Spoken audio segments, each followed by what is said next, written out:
advantage of all your resources.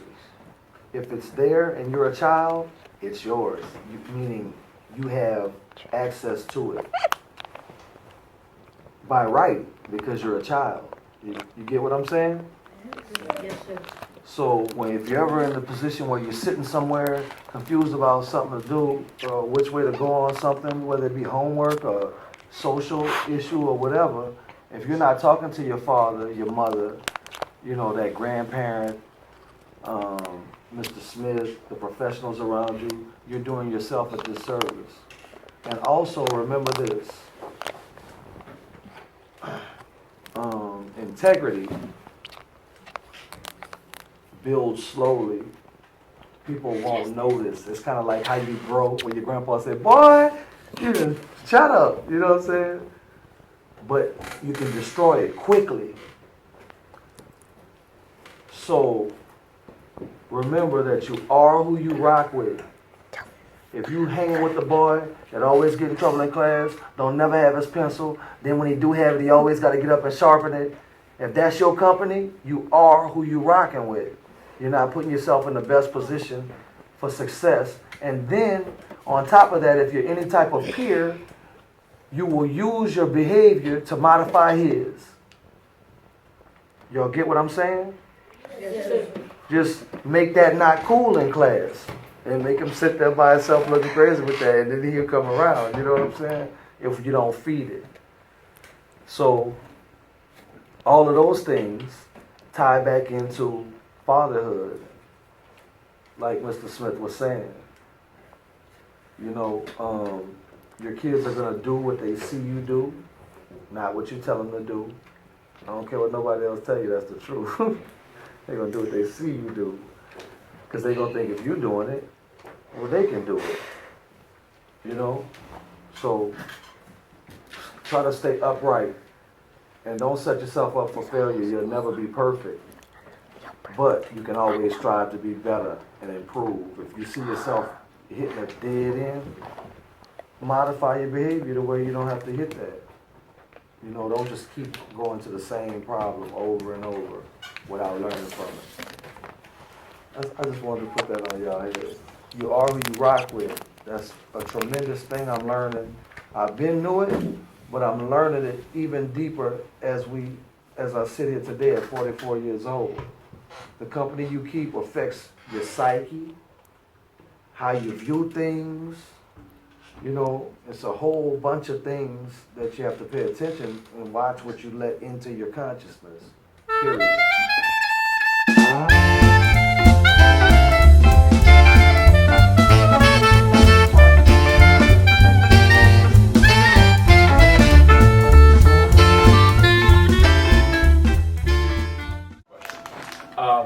I can give you a real life example of that.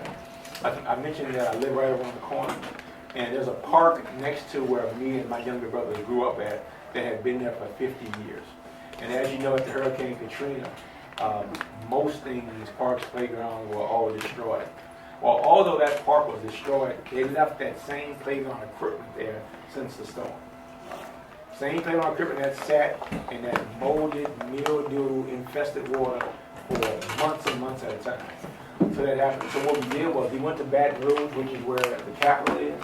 We fought to get enough money to replace that entire playground. So what we did was we took that money and took all that old equipment up. We then got a service place over there, almost the entire park, and got brand new playground equipment to actually get that done. If we can kind of control the kind of equipment that kids are playing on, we can limit the number of kids who get sick from being infected by the kind of things that you're talking about. So usually it's trying to find money to try and solve the problem, whether or not it's for playground equipment or for schools or anything else.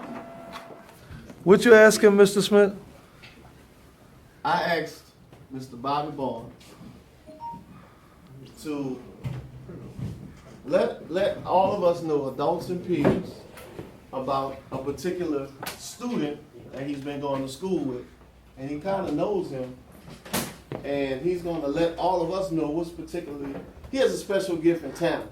This gentleman right here? Absolutely. His name is Mr. Mr. Landon Big Dub. I am the 5th grade and I attend St. Mary's Male Academy. I'm a son of Mary. Okay. And you asked this young man to tell us about that young man? Yes. All right. Well, Landon Bishop has a mind that no one else can possess, and he's really smart, which makes him unique in a certain way. And, well, he thinks of things in a different ways than other people may think of. Okay. He has different opinions All about right. things. He's well versed. Does he know what he's talking about when he speaks Well, in yes. class? Yes, because he really pays attention, like other people may not, but he really pays attention and stays on topic. Okay. That's interesting to me. You know why? Because it shows that you need more than just to be smart. You have to apply some things, some disciplines and whatnot. So that's what you're saying, that he's mastered some of the disciplines. Because some of you other cats are smart too. I've been talking to y'all all semester. So is it that he may be applying some extra things too that some others aren't? Yes, sir. Okay. All right. You see what your classmate thinks about you? Yes, sir. Well, thank him. Thank you, Bobby. You're welcome. The power of 3D printing is in creating something from nothing or from an idea. So when I came here, I wanted to demonstrate that. So I said, what's something that's relevant? And I made, say St. Mary's just because this is where we are. And I wanted to do something to show you guys that I created this thing. I stood here for 2 minutes and put this together so that you guys can get a look at it and watch it actually manufacturing and creating this I have a question. question. Can you color that? Yeah.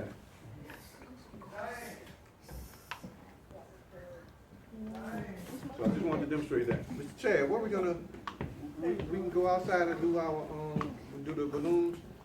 Absolutely. Go. Thrust, friction, lift, and gravity. Thrust, friction, lift, and gravity. Different order. Friction, thrust, lift, gravity. Different order. These are the 4 forces of flight. Gravity, lift, thrust, lift. Friction. Friction, gravity, lift, and thrust. Different order. Gravity, lift, friction, thrust. Gravity, friction, thrust, lift.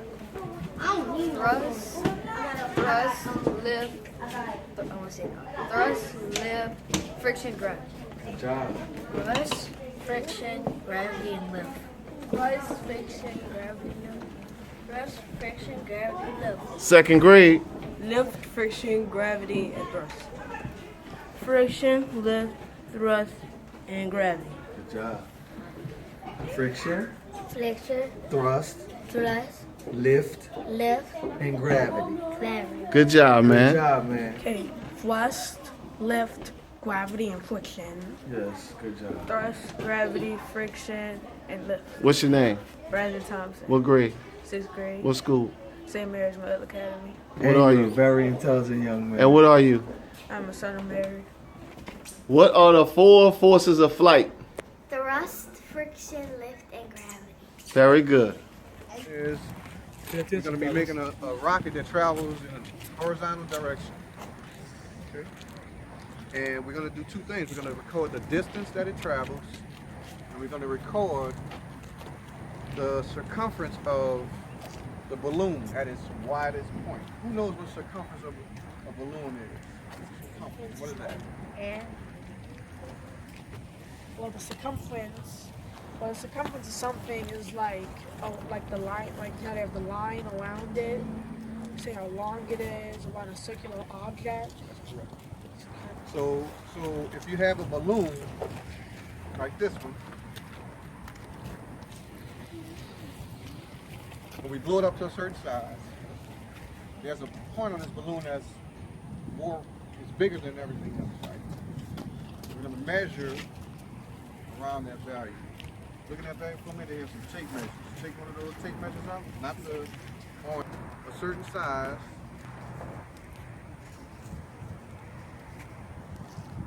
And we're going to measure that size before we actually let it go.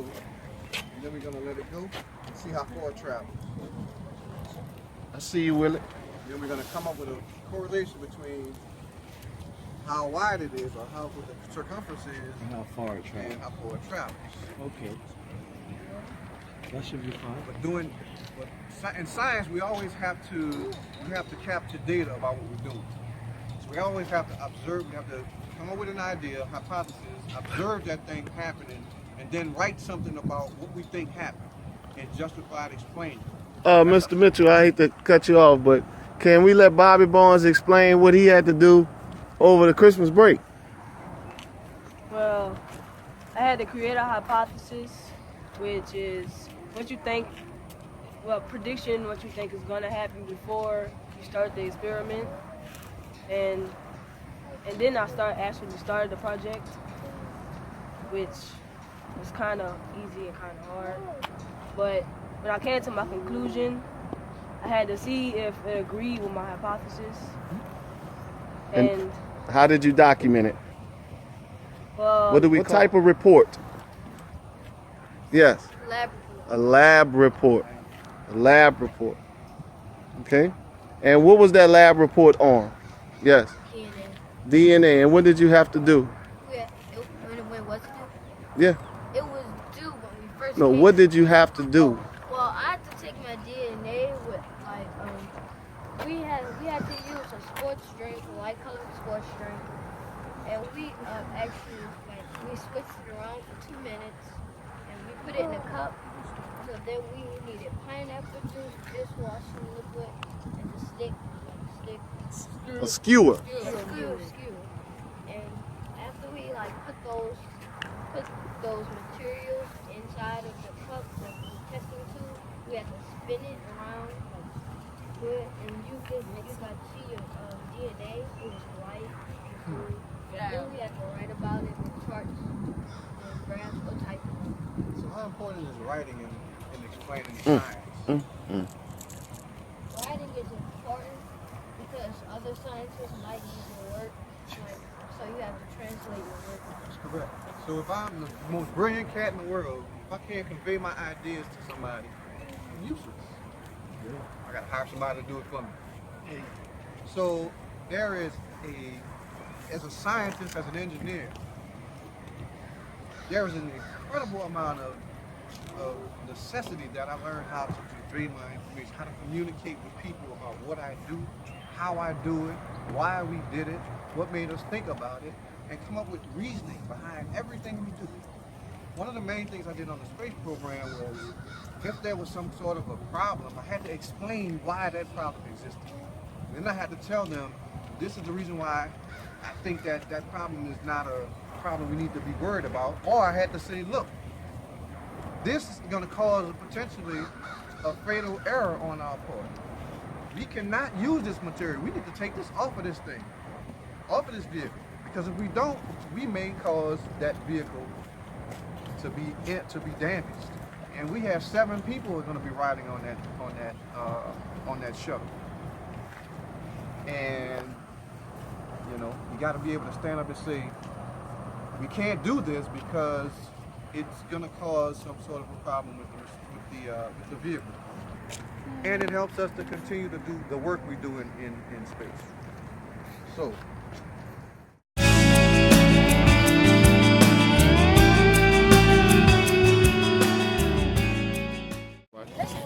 Okay, so we got Mr. Bishop preparing the propulsion.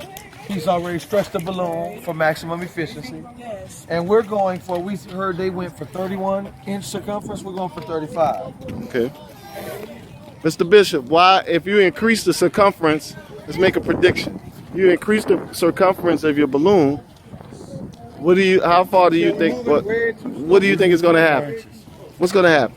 Well, you increase the circumference, which is how large it is. Well, the air that's in the balloon expands the balloon, expands the circumference. Well, just because how much air is in it doesn't mean it'll go farther. It also depends on the wind and the direction of the balloon, the direction of the balloon that it goes in. So it's good to have a lot of air in it, but you want to make sure that air goes into the right direction and it goes at the right speed. Because if you have a lot of air in it, because people think you just have a lot of air in it, it will go fall, but that's not actually the case because Other it conditions. depends on the condition. Yeah, because you have it to the side. There are other the bal- variables to control. Yeah, You're because right. if you have it on the side, the balloon can just spin round and round. But if you have it on the top and you keep the direction straight up, Yeah. it'll go. Yeah. And it also depends on the but the air inside it also depends because it's good if you have the right direction and you have the air inside it. That makes the direction good. So that's my answer for that question you're asking. Very good, sir. Yes, sir. Let's see what that is.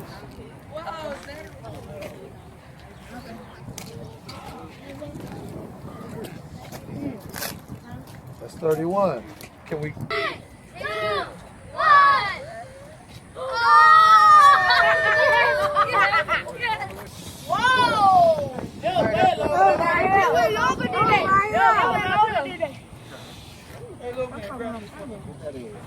Hey, can we get the tape? I need to hold on to the tape.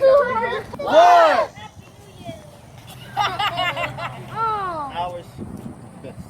We still beat y'all. But we had some variables playing our favor. Like we didn't have much wind resistance. We are at 22 feet and 10 inches, 10 and a half inches. Data collector, 22 feet, 10 and a half inches.